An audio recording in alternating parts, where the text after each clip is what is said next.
Sesi pertama debat terbuka, waktunya 2 menit dimulai saat Anda bertanya.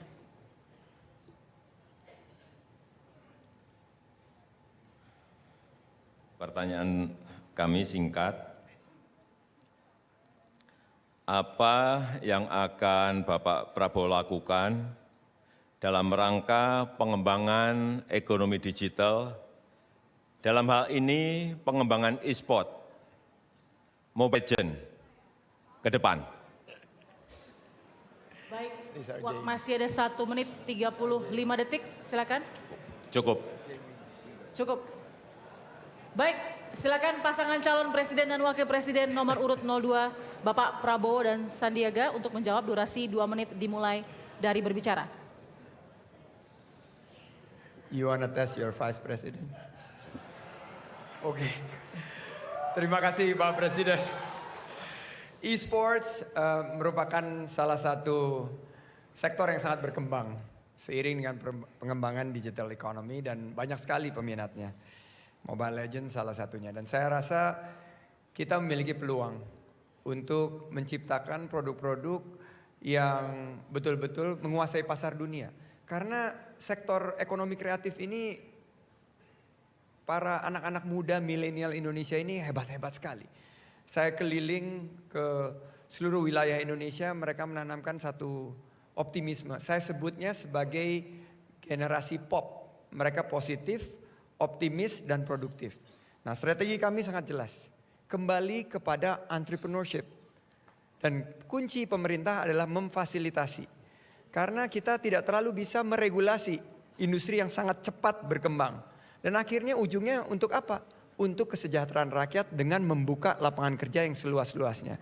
Jangan sampai Indonesia yang tentunya dengan pasar yang sangat besar ini hanya fokus untuk diserbu oleh produk-produk impor, termasuk produk-produk e-sports. Dan kami akan memfasilitasi pemerintah bekerja sama dengan Rumah Siap Kerja untuk Anak Muda yang kami luncurkan kemarin. Kita akan membuat satu event-event pelatihan agar kita juga punya juara-juara dunia, tapi jangan sampai e-sports itu bisa mempengaruhi tentunya generasi ke depan kita tidak memiliki akhlakul yang karimah. Nah, oleh karena itu kami fokus. Pengembangan ekosistem ini berbasis ekonomi digital haruslah berujung kepada peluang lapangan pekerjaan bagi anak-anak muda. Rumah Siap Kerja untuk Anak Muda siap mengembangkan dan langsung konkret memberikan strategi khusus pengembangan e-sports. Tahan.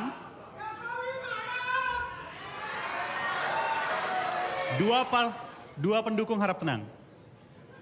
Oke, sudah dijawab. Silakan pasangan calon presiden dan wakil presiden nomor urut 01 menanggapi, waktunya 2 menit. Kita sebagai pemerintah memang harus cepat tanggap dan respon cepat terhadap perubahan-perubahan global yang saat ini terjadi. Barang-barang baru masuk begitu cepatnya setiap hari. Ada artificial intelligence, Internet of Things, big data, virtual reality, kalau di bidang keuangan Bitcoin, cryptocurrency, ini pun juga sama. Ini adalah sebuah profesi yang sekarang ini anak-anak muda senang menjadi gamer, menjadi gamers. Oleh sebab itu pemerintah membangun infrastruktur digital, baik broadband dengan kecepatan tinggi, palaparing, 4G, sehingga anak-anak muda kita memiliki infrastruktur dalam mengembangkan profesinya sebagai gamers. Yang kedua, membangun ekosistem yang nyaman bagi mereka berusaha membuat game. Dan ini saya kira sebuah peluang yang besar bagi industri game di Indonesia. Kita melihat juga bahwa nilai ekonomi di bidang ini bertumbuh sangat pesat. Catatan yang saya terima di 2017, perputarannya sudah mencapai 11-12 triliun dengan pertumbuhan per tahun 25-30%. Oleh sebab itu jangan sampai kita terlewat merespon setiap perubahan-perubahan yang ada. Kemudian juga kita melihat anggaran-anggaran iklan sekarang bergeser ke sana. bergeser ke sana dalam jumlah yang sangat besar. Ini juga harus dilihat dan diwaspadai, sehingga kita merespon dengan regulasi-regulasi yang benar. Kemudian juga menjadi pemain e-sport yang profesional itu butuh sebuah fisik yang baik, butuh latihan-latihan yang detail, sehingga betul-betul nanti menjadi profesional dunia. Bapak. Baik. Harap tenang. Ditahan dulu, harap tenang. Berikutnya pasangan calon presiden dan wakil presiden nomor urut 02 untuk menanggapi kembali. Waktunya sama 2 menit akan dimulai saat Anda menanggapi. Saya memfokuskan nanti kebijakan-kebijakan saya dalam hal-hal yang mendasar yang menjawab kebutuhan pangan rakyat Indonesia. Tingkatkan produksi pertanian, tingkatkan penghasilan bagi petani, lindungi penghidupan dan penghasilan nelayan, tingkatkan kualitas hidup buruh, guru honorer. Itu yang saya akan fokus.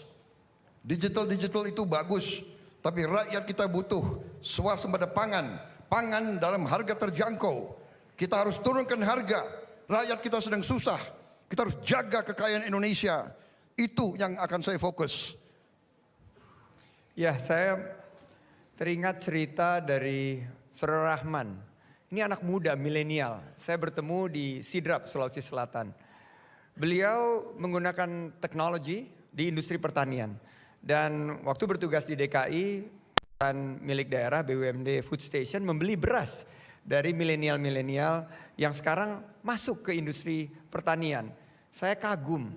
Mereka memiliki komitmen. Banyak yang menyatakan bahwa milenial ini ya pasti akan ke kota meninggalkan pedesaan. Ternyata banyak sekali milenial-milenial seperti Rahman. Bersama Prabowo Sandi kita akan ciptakan Rahman-Rahman lain. Rahman-Rahman baru di seluruh wilayah Indonesia. Kita harus mampu anak-anak muda ini dengan teknologi digital. Teknologi yang berkaitan dengan pertanian, mekanisasi, mereka bisa meningkatkan produktivitas daripada sektor pertanian kita. Jangan terus kita akhirnya harus dibulan-bulani dengan harga bahan pokok yang mahal.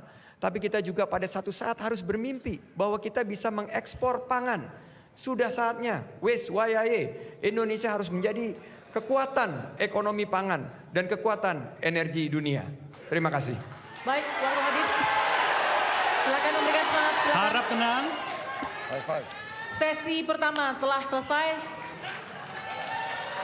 Harap tenang terlebih dahulu. Kita masuk. Para pendukung harap tenang dulu. Para pendukung harap tenang terlebih dahulu karena kita akan mengikuti sesi selanjutnya. Harap tenang dulu. Sesi kedua.